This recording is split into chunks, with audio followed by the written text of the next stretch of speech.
Representative na napakakukupal ninyo na magmalinis, na akala mo meron kayong amor sa paggasta ng pera ng bayan, pero hindi nyo sinasabi sa amin kung paano nyo nililiquidate ang MOOE nyo. Ano ginagastos? Unang-una, wala silang business para malaman yon. Dahil ang confidential, kaya nga yan naging confidential, dahil hindi mo dapat alam yun. Pero, may mga pera ng bayan na dapat alam natin kung paano ginagastos. At yun yung mga pera na pinagtatayo ng mga flood control projects, yun yung mga pinagtatayo ng mga kalsada natin, ng mga irigasyon, at mga kung ano-ano pang infrastruktura para i-build itong bansang to. Ikaw, Bongbong Marcos, inabuso mo yung salitang nation building ng eleksyon. Putang ina mo, wala ka palang balak na buuin itong bansang to.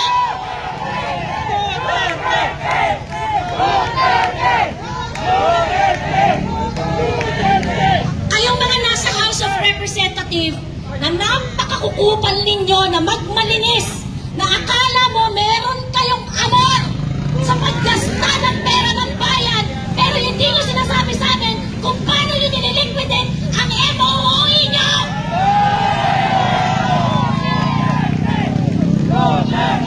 Para sa iyo yun, Martin Romualdez, Dong Gonzales, JJ Suarez, nasangkaterma ang kaso mo sa ombudsman, nagsinungaling ka pa, kumuha ka pa ng clearance, kunwari wala kang kasong, putang ina mo ka.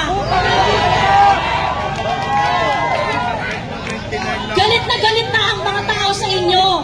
At sa totoo lang, itong nangyaring ito kay Inday Sara at kay Atty. Zuleika, this is, you know, it is the, the straw that broke the camel's back. Hindi na namin pwedeng tiisin yung ganito. Kung hindi tayo magre-react, kung hindi tayo lalabas, hindi tayo kikilos, yung kinabukasan ng mga anak natin at ng mga anak ng anak natin, wasak na. Wala na tayong aabutang Pilipinas pagtungtong ng 100 taon, 50 years. Lahat ng pera natin nandito na sa mga pamilyang korap lahat.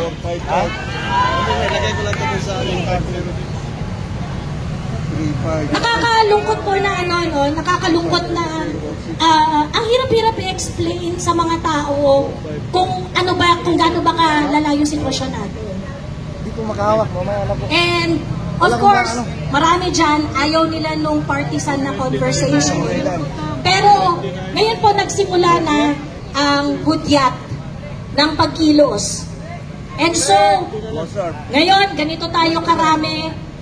Dapat we take it as a life mission.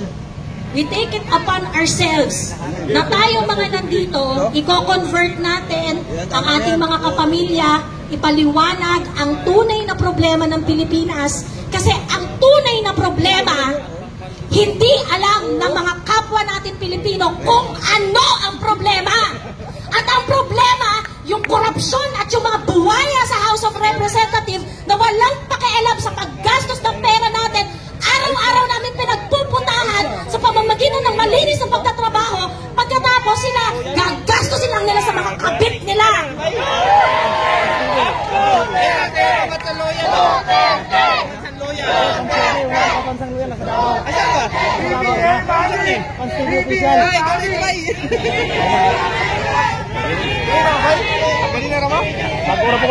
Ang pagsuporta po natin sa kay Inday Sara at kay PRRD ay nag-uugat sa standard ng public service.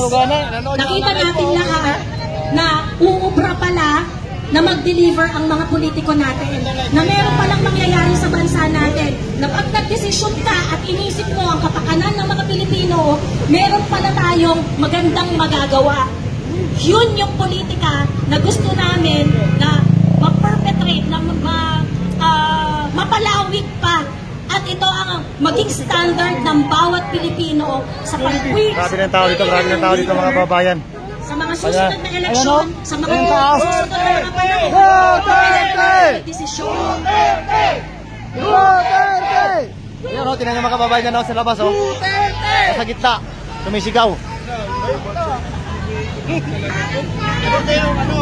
Nagpapasalamat po ako sa oportunidad na binigay niyo po sa akin na makapagsalita at mailabas ang talagang galit na nararamdaman ng mga kagaya ko.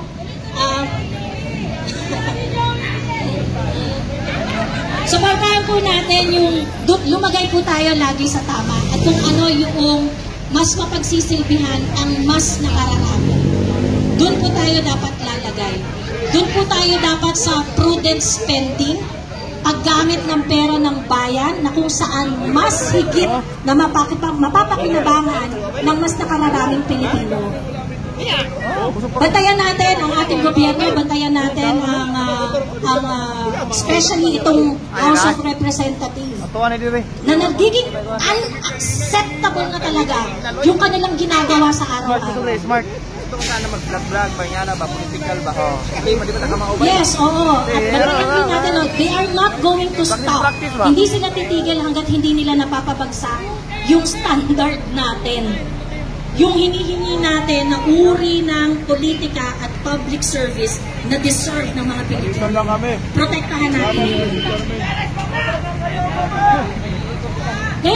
Ngayong gabi po, gusto ko pong maalala ng lahat na lagi itong tinatanong sa akin, Miss Joey, bakit ba tinatawag na honorable yung mga House of Representatives, yung mga senador at saka mga congressman?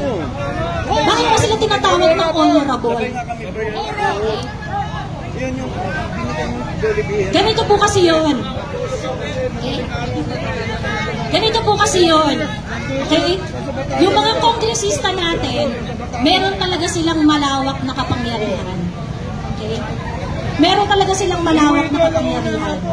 At ang naglilimita sa kanila ay ang honor na protektahan ang kapakanan ng mas nakararaming Pilipino. Ginagawa ba yon ng mga buwaya dyan sa House of Representatives? Hindi!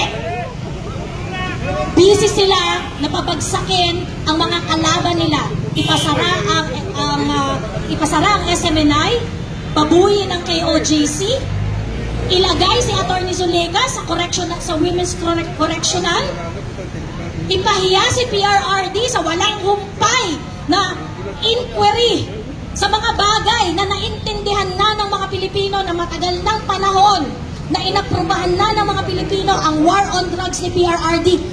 Issue pa rin sa mga tanga. Ang tatanga ninyo, animal! Kabukin ang ina nyo!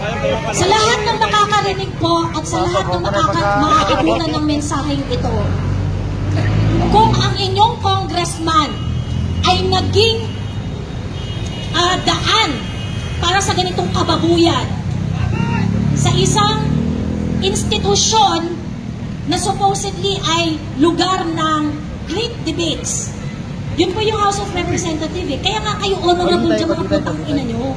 Kasi dapat nag-aaway-away kayo para pag-isipan kung ano ang mas makakabuti para sa amin. Hindi kung ano ang mas ikayayaman ninyo. Mga buhaya kayo! Duterte! Duterte! Duterte! Duterte! Duterte! Duterte! Duterte! Pakinggan nyo! Tandaan po natin, ngayon, sana makaabot po ng mensaheng ito, tandaan po natin, ang tunay na problema natin ngayon sa lipunan ay hindi alam ng kapwa natin Pilipino kung ano ang tunay na problema.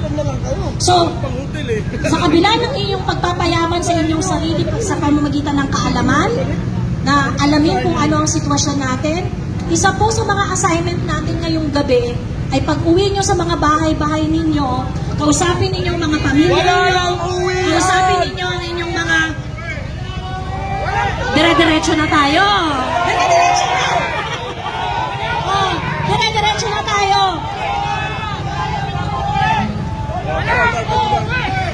Tuloy-tuloy na to!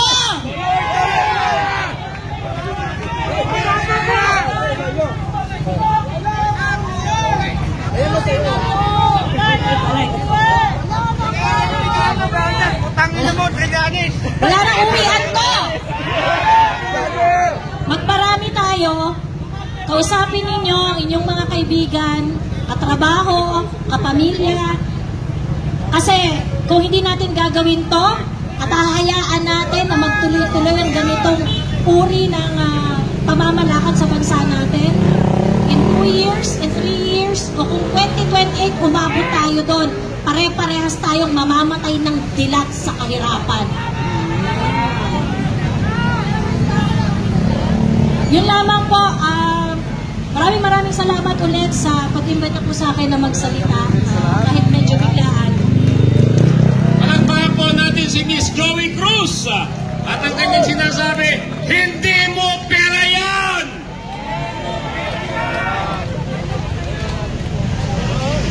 Ngayon, nandiyan na po ba si Atty. Jimmy Bondok? Nandiyan na ba siya?